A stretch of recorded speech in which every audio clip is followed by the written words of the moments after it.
Hi family, what's up and welcome back to my channel. My name is Felicia Mofa and in today's video, we are currently reading a story called Divorce Prescription.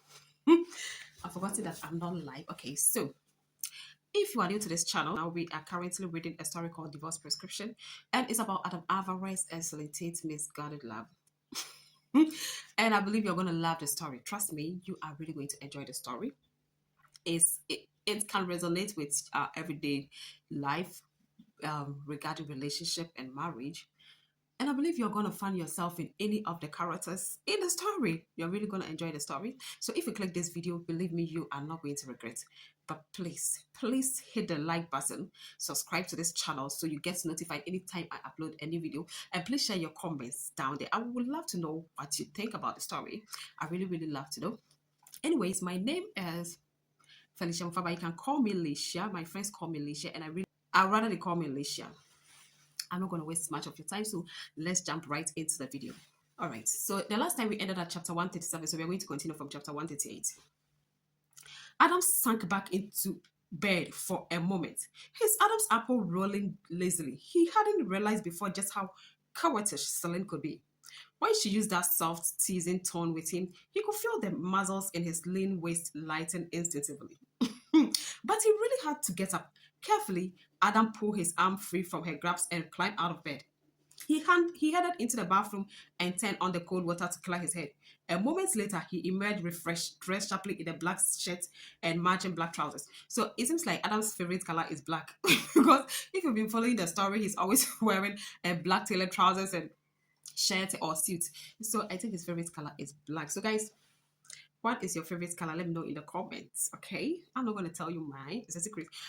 But it seems like Adam's favorite color is black. So a lot of people want to know who this story is about. So if you are a man and you like black color, then obviously the story is about you. All right. So let's continue. But when he stepped into his office, he froze. Guys, in case you don't know, the last time I think Celine took Adam's grandma out and Adam caught them and Adam got angry and brought Celine to his office and um he was working on some documents, blah blah blah, and then they slept together in the office.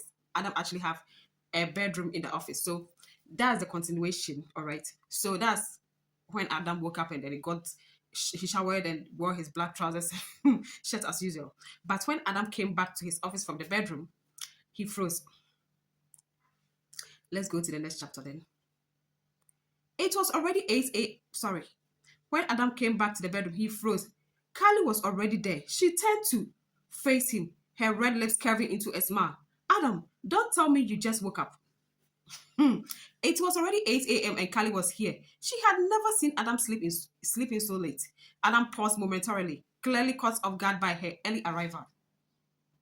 There's fire on the mountain. Just then, Leo rushed into the room. Mr. Alvarez, I just stepped out to check with the marketing department. I didn't realize Miss Tate had already arrived. Leo knew full well that Adam and Celine had spent the night in the private lounge. Celine was probably still in there, asleep on the bed, and now Carly was here. This was bad. So I don't know why this is bad, because Adam is married to Celine, and Carly is just a wannabe Mrs. Alvarez. So why is Leo and Adam's like, why are they scared that Carly is in the office? What's the big deal about this? What if the two women ended up in a fight over Adam, screaming, hair pulling chaos? Leo didn't even dare glance at Adam's face. Today, Leo will get fired. Seriously. Carly, however, didn't miss a beat. Her sharp instinct kicked immediately. Her sharp instinct kicked in immediately as her eyes narrowed. What's going on? Am I not allowed to drop by unannounced? Her gaze shifted toward Adam's private lounge. Adam, you don't have a woman hidden in your lounge, do you? Afraid I'll find out. Before anyone could stop her, she started walking toward the door. Adam's tall, broad flame moved swiftly to block her path. Adam, why won't you let me in? I called you many times last night and you didn't answer. And now this morning, you are waking up late. Did you sleep with someone else? Carly snapped. Adam frowned ever so slightly at her accusations. Why is he frowning? Is she not asking the right question? His thin lips parted as he responded, his deep magnetic voice calm and steady, betraying no emotion. Carly, leave. He told her to leave. Why should she leave? Callie wasn't going anywhere until she found out exactly who the woman in the lounge was. Without hesitation, she shoved Adam aside and surprising force and reached for the lounge door. This is it. It's over. We are done for. Leo thought, panicking silently. Callie stopped into the Callie stopped into the lounge, but the moment she stepped inside, she froze. Adam followed her in, his sharp gaze immediately darting to the bed. The sheets were rumpled, but it was empty. Oh my God, Celine never seems to amaze me. It was empty.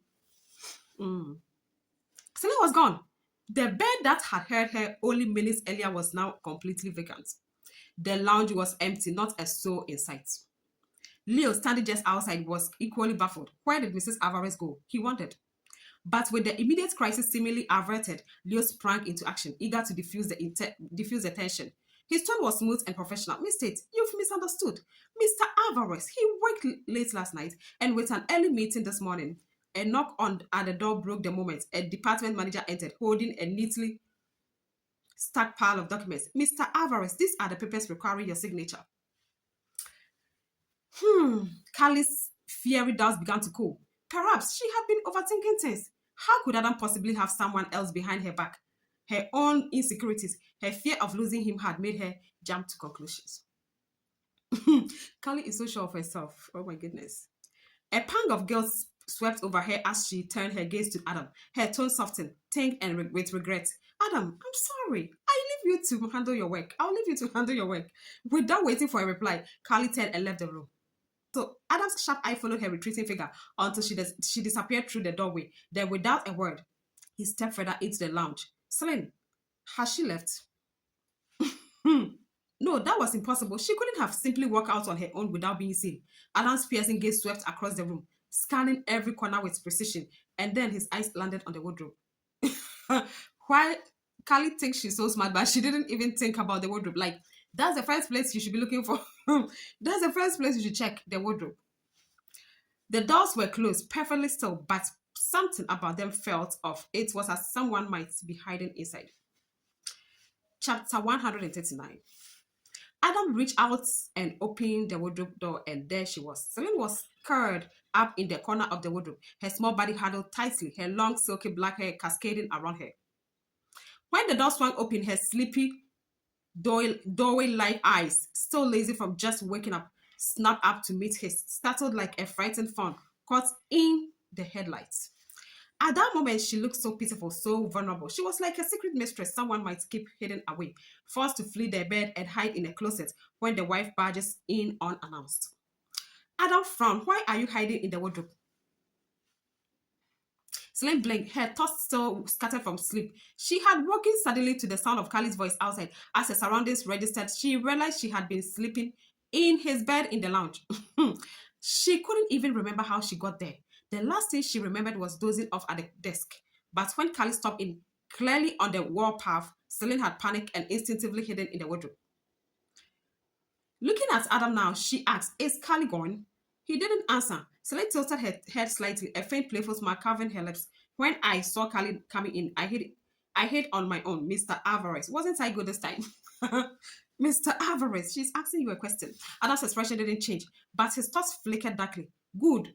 When it matters, you are never good, he thought to himself. Without a word, Celine began climbing out of the wardrobe, but she had been crouched in the confined space for so long that her legs had gone completely numb.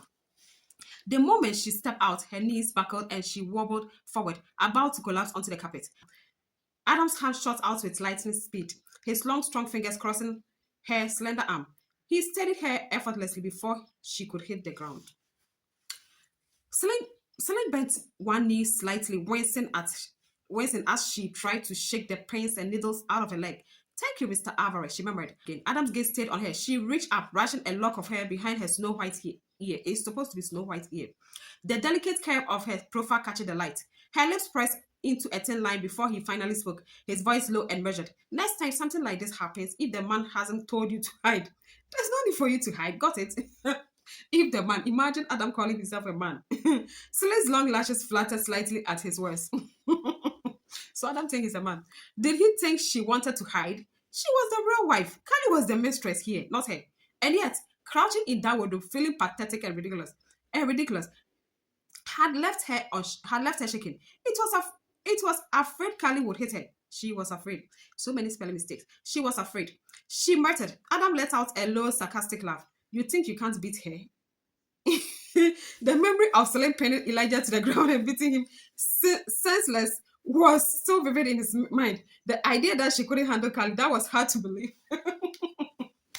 Adam froze, her words catching him off guard. She wasn't afraid of Carly. She was afraid of him siding with Carly. Slade's steady gaze stayed on his handsome face. After a bit of silence, she asked seriously, if one day Carly and I really got into a fight, who would you help? Adam looked at her but didn't say a word. See, his silence was as good as an answer. He would side with Carly. Carly was his favorite, the one he had given so much power and confidence that she could walk around like she owned the place. But Celine is the love of his life. He loves Celine. The end justifies the means. Celine slowly but firmly pulled her arm from his grasp. Feeling the sudden emptiness in his hand, Adam let his arm fall to his side. Celine frowned slightly, her voice laced with confusion. Mr. Alvarez, why was I sleeping in your lounge? Adam's expression remained blank. You fell asleep at the desk last night. When you woke up, you wandered into my lounge and shamelessly made yourself comfortable on my bed. What?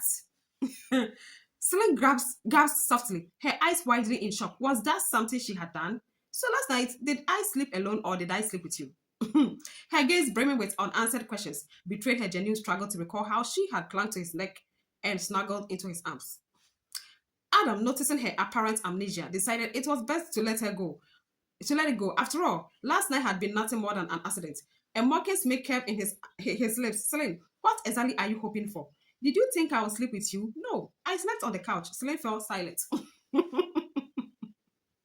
Okay, so let's go to chapter 140. Celine hadn't expected anything. She knew Adam would never sleep with her. Carly wouldn't allow it. But did he really have to humiliate her like that? Adam, do you hate me that much? Fine, I will make sure you never have to see me again. With that, she turned on her heel and walked away. The two parted on bad terms. Adam's sharp features hardened. His expression turned icy as he stepped into his office and began working through his urgent files. As usual, Mr. Arrogant, robotic Adam. Mr. Arrogant, robotic Adam. Now, the whole world is about robots. So it wouldn't surprise me if the character in the story, Adam Alvarez, is also a robot because he's more than a robot, you know.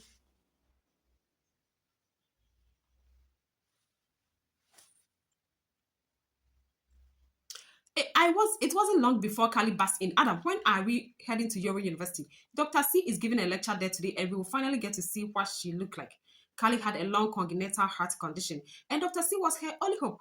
Twice before, Dr. C had failed to appear at scheduled events and today Kali could barely contain her anticipation. The legendary doctor had finally arrived. Adam, of course, hadn't forgotten about Dr. C. He was curious too. Who was this brilliant yet elusive doctor whose reputation seemed larger than life? Signing the last document on his desk, Adam rose to his feet. Let's go to Yorin University. Celine arrived at Yorin University to find the campus alive with excitement. Everywhere she looked, banners fluttered in the breeze, boldly declaring Dr. C. Television crews from major Mercity stations had set up cameras, eager to capture the event and had landed an exclusive interview with the mysterious Dr. C. The lecture was already shaping up to be the most talked about event of the year. Celine glanced at the watch. It was almost time and she needed to head backstage. Before she could get far, Tracy and Melody spotted her from across the crowd, of course. Tracy's knee was instant. Celine, what are you doing wandering around like this? Do you have any idea how important today is? Dr. C is here. We couldn't even sleep last night. We were so excited and we've been waiting here for hours. Are you trying to ruin everything and embarrass your university? Melody let out a sharp laugh, her mocking tone cutting through the air. Oh, Tracy, why waste your time talking to her? Celine's probably planning to sleep through Dr. C's lecture anyway. Isn't that what she's best at? Celine didn't feel like arguing. What would be the point? Just then, Carly's voice rang out. What are you all doing here? Celine looked up, startled. Carly had arrived and beside her stood a tall, striking figure, Adam. Melody's face lit up instantly. Adam, Carly, you are here too. She greeted cheerfully. Carly returned a smile, her tone warm. Adam and I came to attend Dr. C's lecture. So Adam and Carly were here for the lecture too. It seemed everyone had gathered for Dr. C. So Adam and Carly were there for the lecture too. It seemed everyone had gathered for Dr. C. The moment Adam appeared, Tracy's bright, striking eyes immediately locked onto him. She took the initiative to greet him. "Hello, Mr. Alvarez." Adam gave her a cat nod, but his cold, detached gaze quickly shifted to Celine, feeling the weight of his eyes. Celine turned her face away, refusing to meet his gaze. "I know a man who have this demeanor, cold, detached demeanor. His name starts with M." Carly's curious voice broke the silence. "What were you all talking about?" Melody eagerly jumped in. "Carly, we were just talking about sleep." But before she could finish, James' voice boomed from inside the large lecture hall. "Dr. C is about to arrive. The lecture is starting. Everyone, please take your seats." It was time. Tracy quickly said, "Let's not waste any time on her. Let's go see Dr. C." Carly cast a disdainful glance in Celine's direction before turning her attention to Adam. Looping her arm through his, she said, "Adam, let's go see Dr. C." Adam's expression hadn't shifted. His face remained unreadable as he began walking toward the lecture hall with Carly on his arm. Tracy and Melody were trailing close behind. Guys, in case you don't know, this story has really helped a lot of people. I know a lot of famous people who are actually acting this story in their real life. They are acting like Carly and Adam because their whole love story is about acting on social media. They need to watch some people's love stories, how people act in love before they can also act the same way. Because, and I believe that love is something that happens naturally. You don't need to act, you don't need to watch people's video about people who are genuinely in love before you can to act like them. I remember there was a time I posted a guy called Ivan Cho on Facebook. I realized they were also acting like the way Ivan Cho teaches about love. And then there's this African lady who is married to a white man. She's a model. I think she's from Kenya. Miss something something. I saw her face on. I saw her video. I got a recommendation of a video on Instagram. I think late last year, 2025. She's married to a white man. I've forgotten her name, but she's an African woman. She's a model, a very pretty woman. They have a son. Like, people are copying them. I think it's okay for you to admire people. It's okay. Me, I have a lot of people that I really admire. And sometimes we learn from them. But you don't have to necessarily copy everything they do. You need to be yourself. You don't need to copy how people who are in love behave or act on social media too. It means that you are not even in love. Or maybe there's no love. Okay, so let's continue. Carly is actually acting like she and Annabelle are the eighth couple. Adam are the eighth couple, guys. My daughter's name. Adam are the eighth couple. My first daughter is called Annabelle. But it is acting. Celine was left alone while they had gathered. The message was clear. They didn't think she was worth another second of their time. She remained silent. Her phone buzzed. The person they are all eager to see is right in front of them, but they think she's not even worth a minute of their time. Meanwhile, they have all waited for so many years to see her. Her phone buzzed in her hand and a WhatsApp notification popped up. It was from James. "Doctor, have you arrived?" Celine's lips curved into a faint smile. She quickly typed back her reply, "I'm here." Chapter 141. Celine entered the backstage area as per her instructions to James. It had already been declared out. She was completely alone. She sat in front of the vanity and began tying her long silky black hair with a low ponytail, revealing her slender swan-like neck. Then she applied a light, refined layer of makeup. A final touch of lipstick brought the look together. Celine rarely wore makeup, as her natural features were already pure, delicate, and almost ethereal. But now, with just a subtle enhancement, her beauty seemed otherworldly. So let's continue. From outside, James' voice echoed through the lecture hall. "Good morning, everyone." Celine rose from her seat and walked to the stage, skirting, lifting a corner to peek out. Her gaze swept across the massive hall. Every seat in the 1,000-capacity auditorium was filled, a sea of faces buzzing with anticipation. Cameras clicked and whirled incessantly. Several television stations broadcasting the event live. At the podium stood James, speaking into the microphone. "Good morning, everyone. Today we are gathered here to welcome..." The crowd erupted as one. "Dr. C." James Ma, "That's right. It's an incredible honor to have Dr. C at Yorin University to deliver this lecture." Celine's eyes scanned the crowd. Adam sat in the front row, dead center in the main section. His tall, elegant frame exuded in effortless authority, and his cold, chiseled features betrayed no emotion. To Adam's left were Carly and Tracy. To his right sat the university's vice principal and head of academics. No matter where Adam went, he was always the center of attention, always in the spotlight. James' voice rang with excitement. And now let's welcome Dr. C to the stage. It was time for Celine to step into the spotlight. For 3 years, she had been gone. For 3 years, her title had been Mrs. Alvarez, but today she was reclaiming her identity, Dr. C. She didn't help but imagine Adam's. Sorry, she couldn't help but imagine Adam's reaction when he saw her, and Carly's and Tracy's and Melody's. It would be a sight to remember. Celine prepared to make her entrance. She was ready, but before she could take a step, a sudden sharp pain exploded at the back of her neck. The blow came fast, a blunt object striking her from behind. So, guys, if you actually follow the story from beginning till now, I think the first person who saw Dr. C was this guy, the guy who just hit Celine. I think I'm going to find his name here. Her vision blurred, and before she could react, everything went black as her body crumbled to the floor. Adam sat at the center seat as Carly leaned in close, her voice bubbling with excitement. Adam, we are finally going to see Dr. C. The curtain began to drop back slowly. Adam's gaze followed, but the stage was empty. There was no Dr. C. There was no Dr. C. There was no Dr. C. I have to on the fan because my body is beginning to. I'm feeling the heat. The curtain began to draw back slowly. Adam's gaze followed, but the stage was empty. There was no Dr. C. A ripple of confusion spread through the auditorium. What's going on? Where is Dr. C? Tracy exclaimed. James, standing stiffly at the podium, froze in disbelief. Just moments ago, Dr. C had confirmed via a message that she was backstage. How could she simply vanish? Everyone, please remain calm. James attempted, his voice strained as he struggled to regain control of the crowd.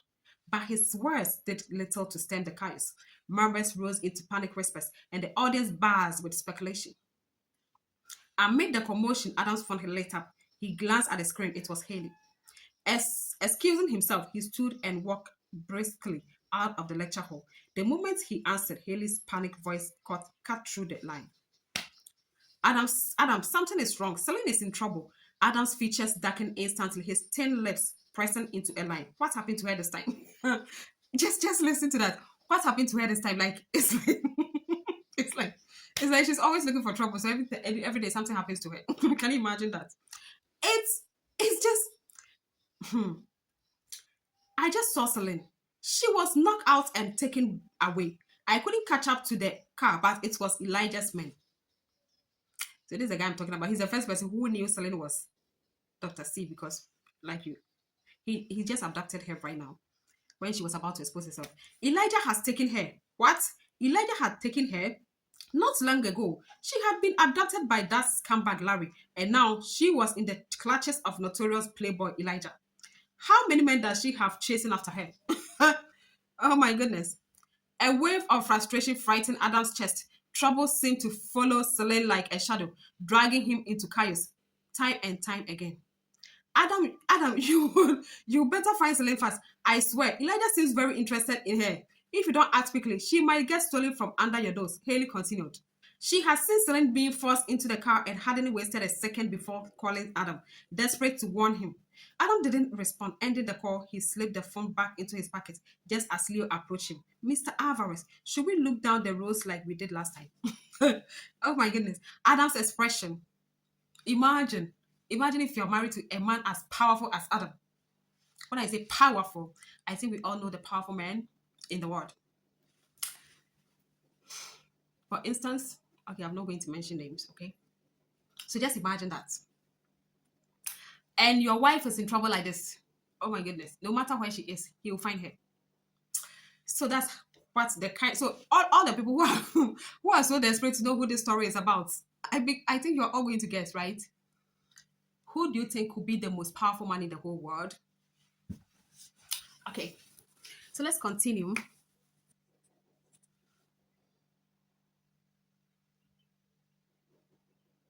Adam's chapter 142. Adam's expression was cold and razor sharp. Elijah's cap plates are untouchable in mercy. Looking down the roads won't work in time. Then what's the plan, Mr. Alvarez? Leo asked. Without a word, Adam pulled out his phone and dialed a number. Elijah's father, Henry. One thing I love about Adam is the fact that he is smart. I really love men who are smart. I'd like I don't, it's not just men. I don't like people who are dumb. When I say dumb, I'm not necessarily saying academically dumb, okay? Because there are some people who have not even been to school before, but they are very, very sharp. They are very intelligent. They are full of wisdom. And I also like people who find solutions to problems, not people who fumble, who fold when there is a problem, especially when it's a man. Like, hello. I always try to find solutions to problems because God gave us this brain for a reason, okay?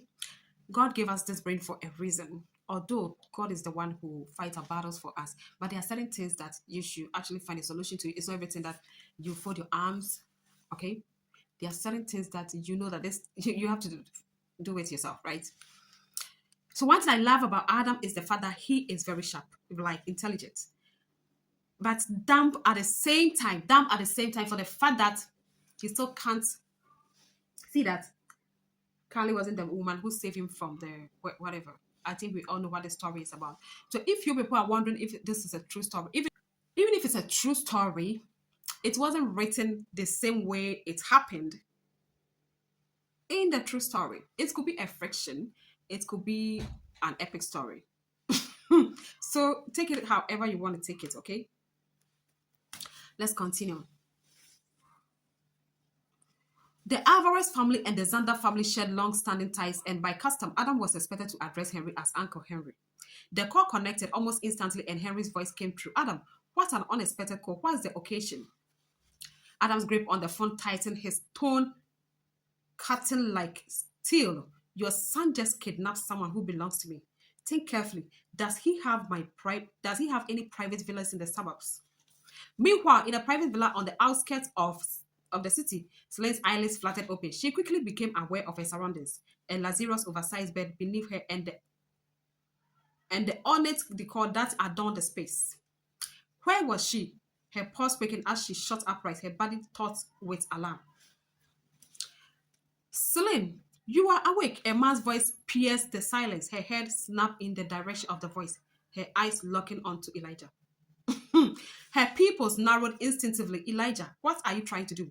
Just moments ago, she had been preparing to step back into the spotlight as Dr. C, but now Elijah had dragged her here.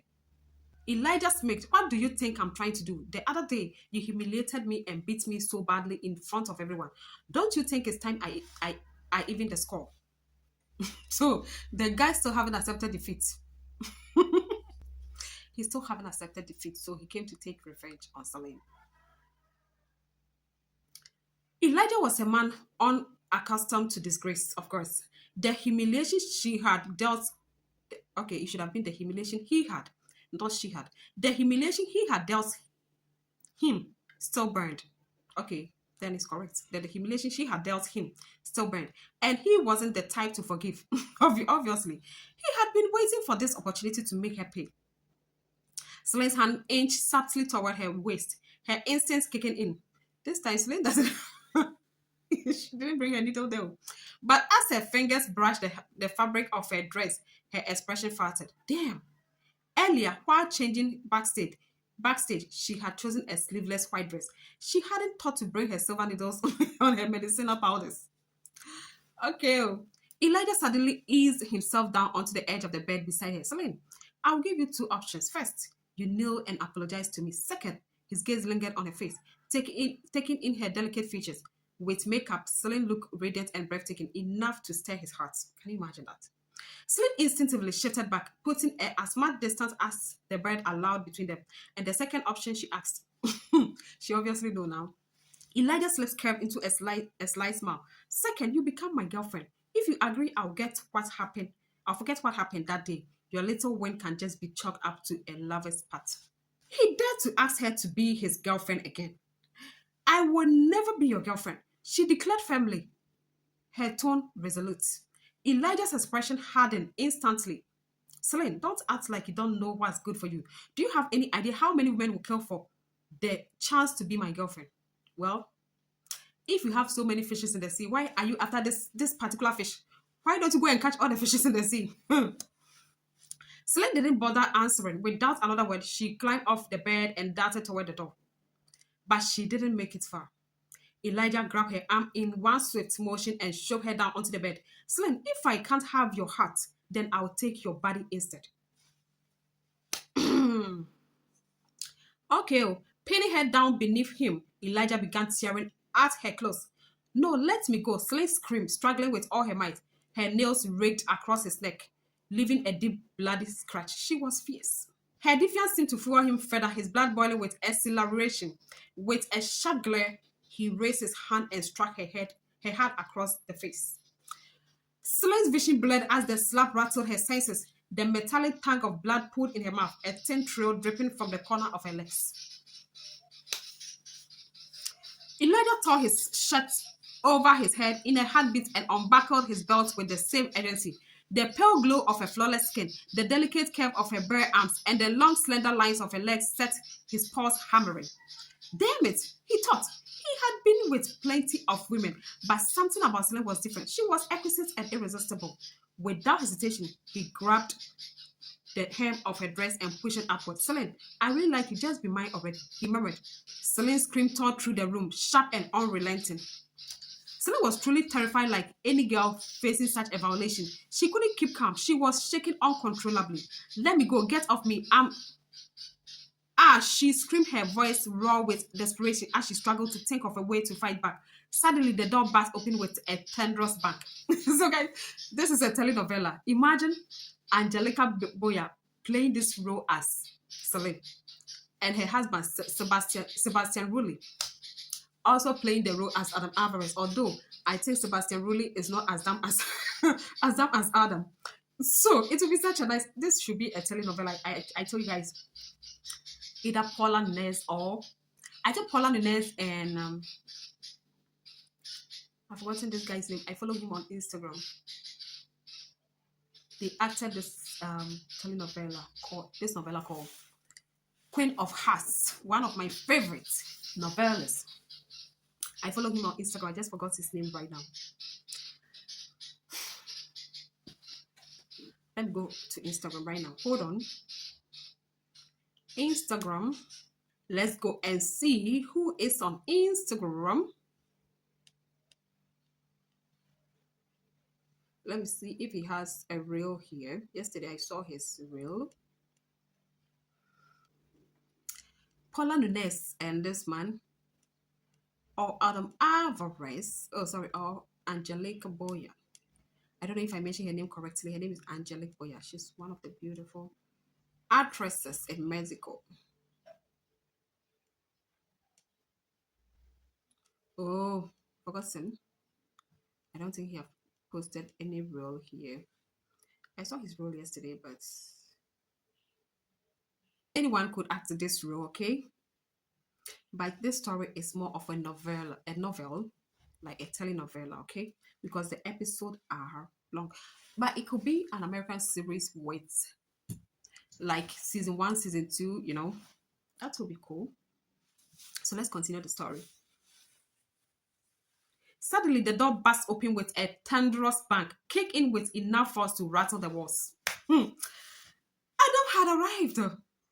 He stomped into the room, his movements sharp and deliberate.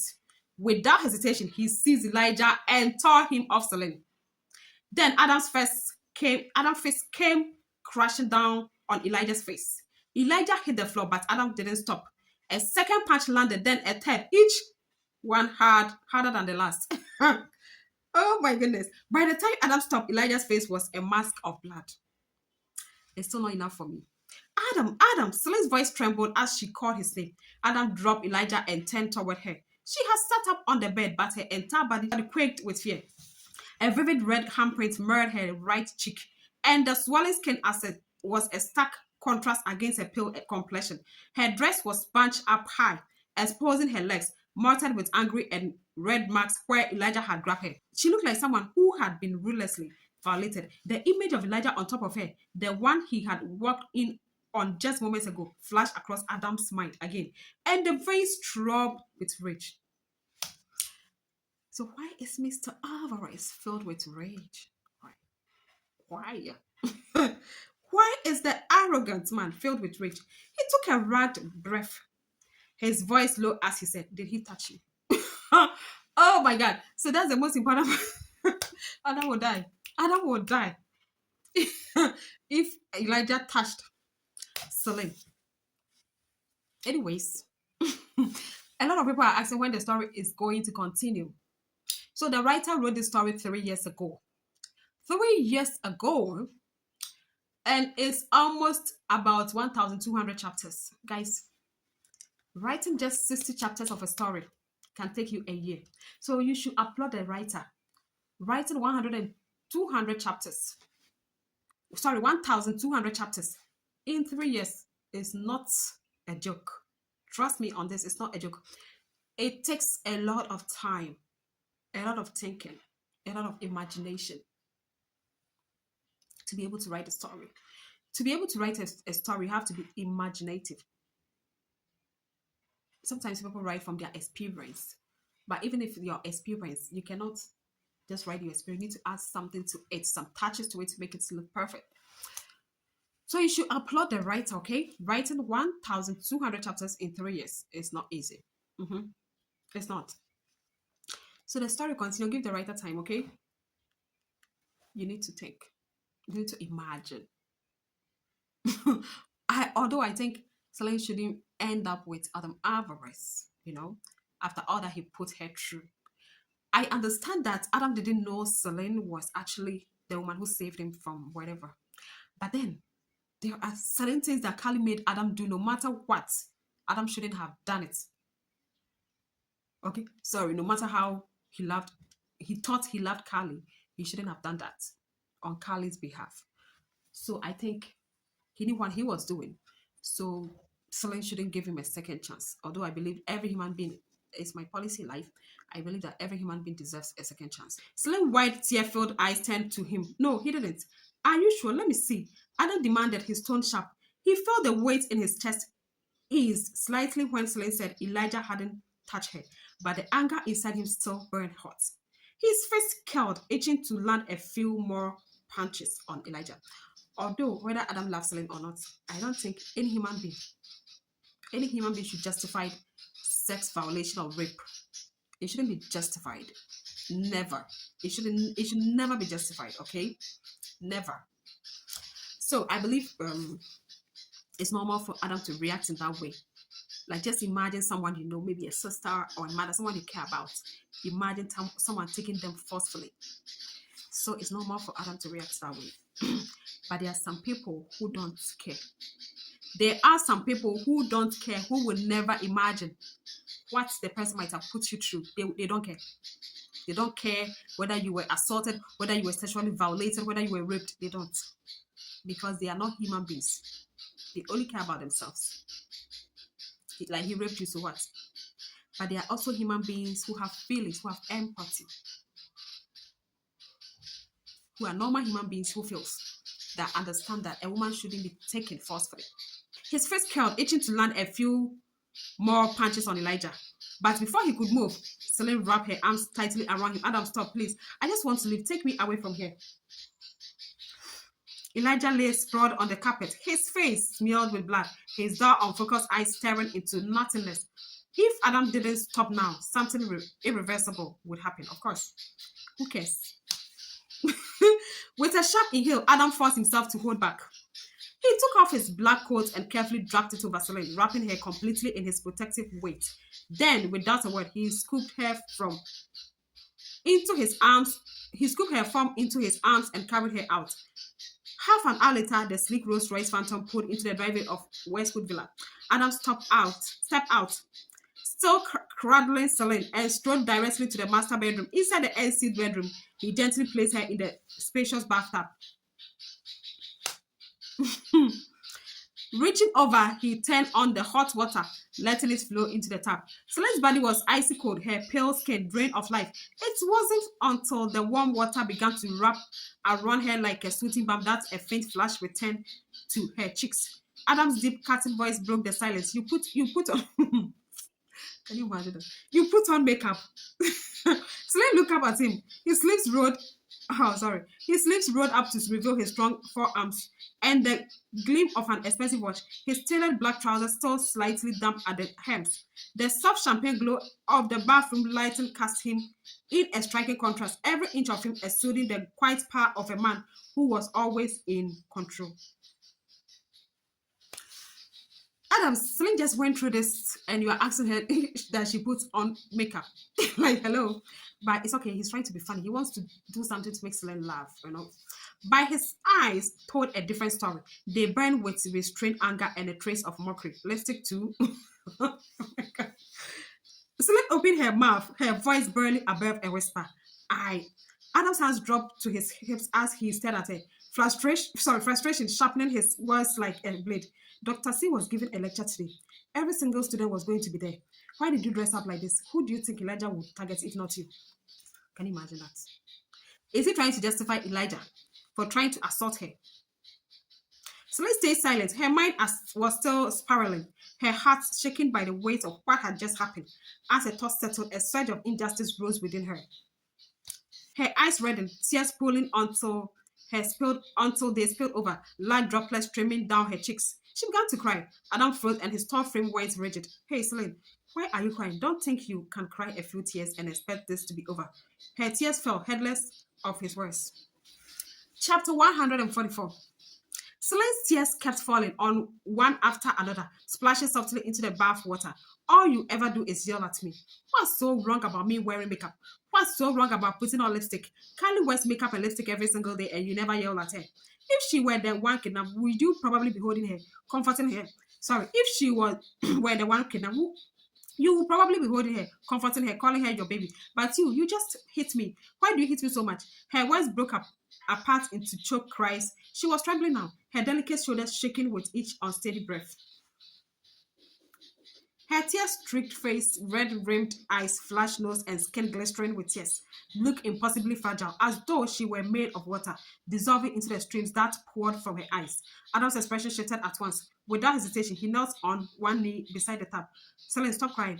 He wasn't used to seeing her cry. In fact, he could count on one hand the number of times he had ever seen her like this. The first time had been in her sleep, when she cried out, begging her mother not to leave. Adam reached out, his large hand gently brushing away the tears on her face. Kylie wears makeup and lipstick, yes, but you are not like her. Celine was naturally delicate and ethereal, her fair skin and soft features so striking that even the faintest touch of makeup made her stand out all the more, especially the lipstick. It painted her lips in a vibrant, tempting red like a perfectly ripped peach, irresistibly inviting, as though daring anyone to take a bite. Carly could wear lipstick and makeup without stirring the slightest trouble. But Celine, the moment she did, trouble always seemed to follow. Oh my goodness. She and Carly were not the same.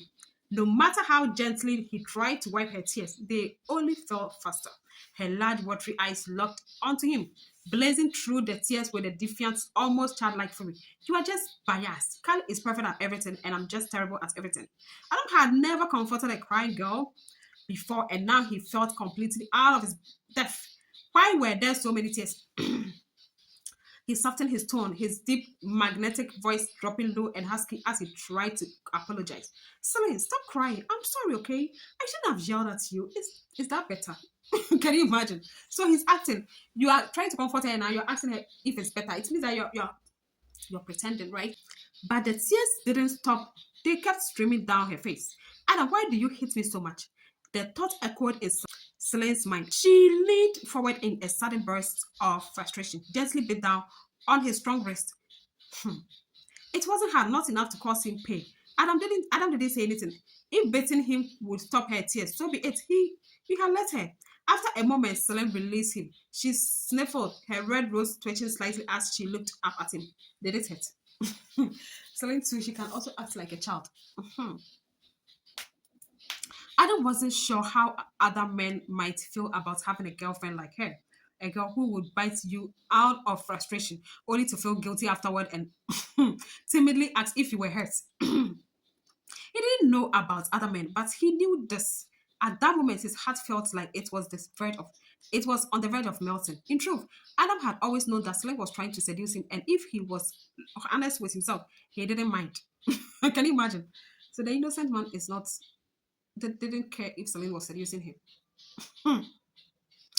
Her way of getting under his skin, her quiet provocations, he found himself drawn to them, unable to resist. Hmm.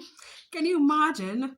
Adam's dark, intense gaze locked onto hers and he shook his head. No, it didn't hurt. Celine had her slender arms around herself and whispered, I want to take a bath, leave. Okay, Adam stood and walked out. Back in the bedroom, Leo entered, his expression serious. Mr. Alvarez, Mr. Zander is here. He knows the situation has gotten out of hand. And now that he's heard Mr. Elijah is in your custody, he has come to negotiate. Adam's face remained cold and his thin lips parted as he replied calmly, have him wait for me in the study. In the study, Henry and his wife Victoria were already seated. Henry's eyes were watchful as they met Adam's. Adam, this time, it's all Elijah's fault, Henry said. He was reckless and completely out of line to lay a hand on someone under your protection. I sincerely apologize on his behalf. But Elijah is the only son of the Zander family. He is my only heir. You've always called me Uncle Henry, and there's a long-standing friendship between the Alvarez family and the Zander family. I'm asking you as a favor, let my son go. So, this is where we end with chapter 144. I don't really understand why in this life some people can be so evil, demonic, and still act like the victim. You tried to humiliate Celine and her friend. You tried to force her into a relationship with you, and she retaliates. She beats you up, and you can't accept defeat. You can't accept the fact that you think she is poor from the countryside and she have rejected you because you are rich and you are the only son of the Zander family and blah blah blah blah. And for that reason, you even tried to play the victim to get Celine expelled from the school. And she had a footage of what you did and she got her justice. And now, instead of you to even have some little remorse, no, you came after her, you captured her, you abducted her, tried to even rape her. And now his parents are there asking Adam to release their son because he's their only heir. What will you do if you're in Adam's shoes? So this is where we end. Guys, today I'm filming 3 videos because I've been absent for a long time. I've been busy, guys. I'm really sorry, okay? So I'm going to continue the next chapter, okay? So I'll see you guys again in another video. But let me know what you think in the comments. What will you do if you are in Adam's shoe? What will you do? So I'll see you all, my beautiful audience, in the next chapter. Until then,